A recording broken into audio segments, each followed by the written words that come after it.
We bring to the House once again, to the Committee on the Whole, Committee of the Whole, the authorization for FAA for the next 4 years. We're getting very good at this. We did it 2 years ago, passed the House overwhelmingly. Unfortunately, the other body did not act on it, so we held further hearings, reshaped the bill. Essentially, we have 95% in this bill of what we had in 2007. It was worked out then in cooperation with the Republican members of the committee and with the ranking Republican, Mr. Mica, and again this year with Mr. Mica and Mr. Petri under the Aviation Subcommittee under the extraordinarily gifted leadership of Mr. Costello, who held numerous hearings to air the various aspects of this bill and other aviation issues, so that we bring a bill in which there is broad bipartisan support, except perhaps for 4 areas on which there are differences and in which my good friend Mr. Mica will elaborate in his own good time. We bring a bill of a $70 billion investment in aviation over the next 4 years. $16.2 billion for the airport improvement program to build runways, taxiways, air traffic on the aviation hard side, as I call it, of airports. $13.4 billion for facilities and equipment account over 4 years. That's for the modernization or continuing modernization of the air traffic control system. Air traffic control is not just a snapshot in time. It is a continuously evolving technology that keeps pace with the growth of aviation and with the need for greater safety at altitude, on approach, on departure, on the ground, in the airport and runway safety areas. We provide substantial funding, not only for the present, but for the future investment in modernization of the air traffic control system, going on to the next generation technology that will be satellite-based.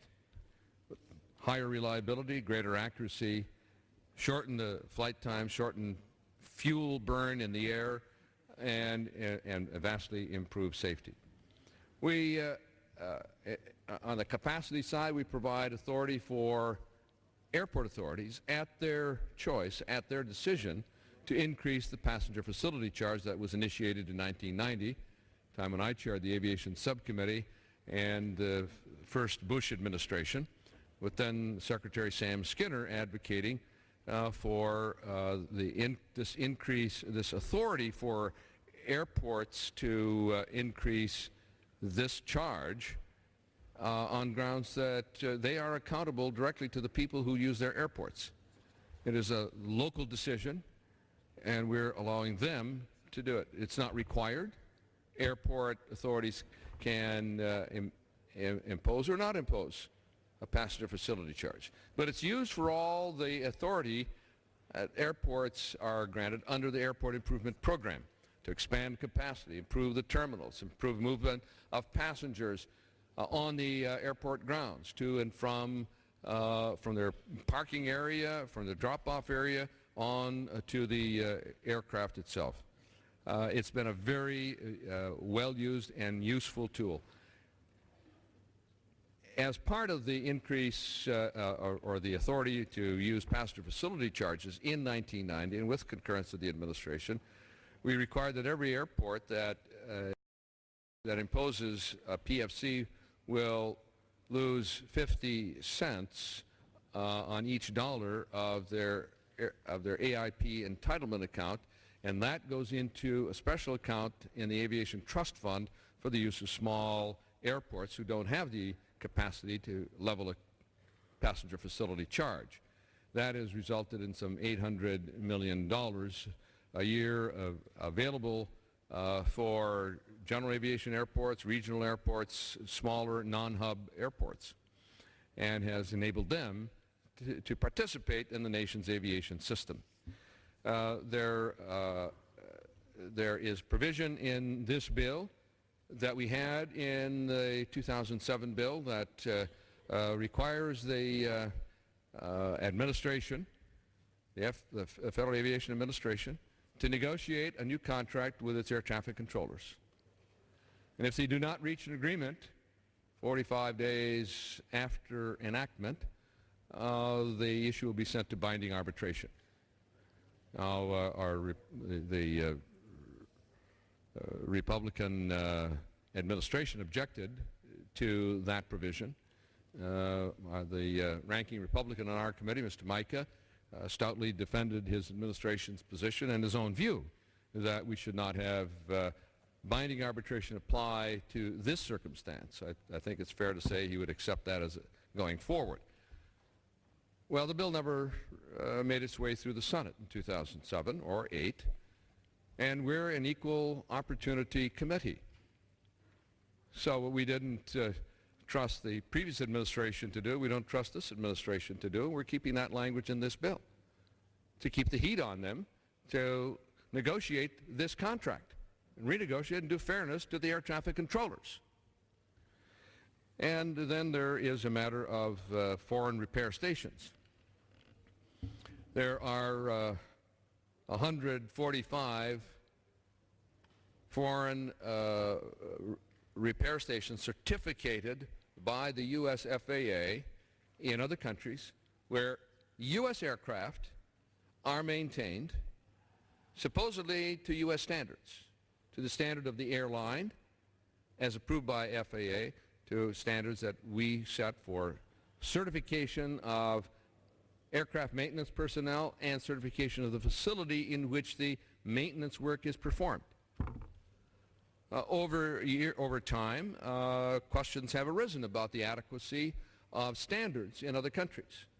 This legislation takes those concerns and wraps them into this language we have in the bill, saying they must meet our standards for criminal background checks, for drug and alcohol testing, for certification of the facility, certification of the aircraft maintenance specialists. That's in the interest of every American who flies on an aircraft in our country or outside of our country that is maintained in a non-U.S. maintenance facility. And in the time since we passed that bill in 2007, the U.S. and the EU negotiated an aviation agreement that moves toward harmonization of the aviation maintenance standards of our two countries. That agreement provides in Article 15, quote, "Nothing in this agreement shall be construed to limit the authority of a party to A, determine through its legislative, regulatory, and administrative procedures the level of protection it considers appropriate for civil aviation safety and environmental testing and approvals. And B, take all appropriate and immediate measures necessary to eliminate or minimize any derogation of safety." That's what we're doing, simply put, in this legislation, using our legislative authority to require twice-a-year on-site inspections of facilities in which U.S. aircraft are maintained in facilities overseas. And if the Europeans want reciprocity under this agreement, they have that authority. They can inspect U.S. maintenance facilities which are doing work on foreign aircraft, European aircraft in the United States. Basically, that's what it is: comity, fairness, equity, safety in the best interests of our citizens. There may be other issues, but I will reserve my time, and Mr. Costello will address more details of this legislation subsequently. Reserve the balance of my time.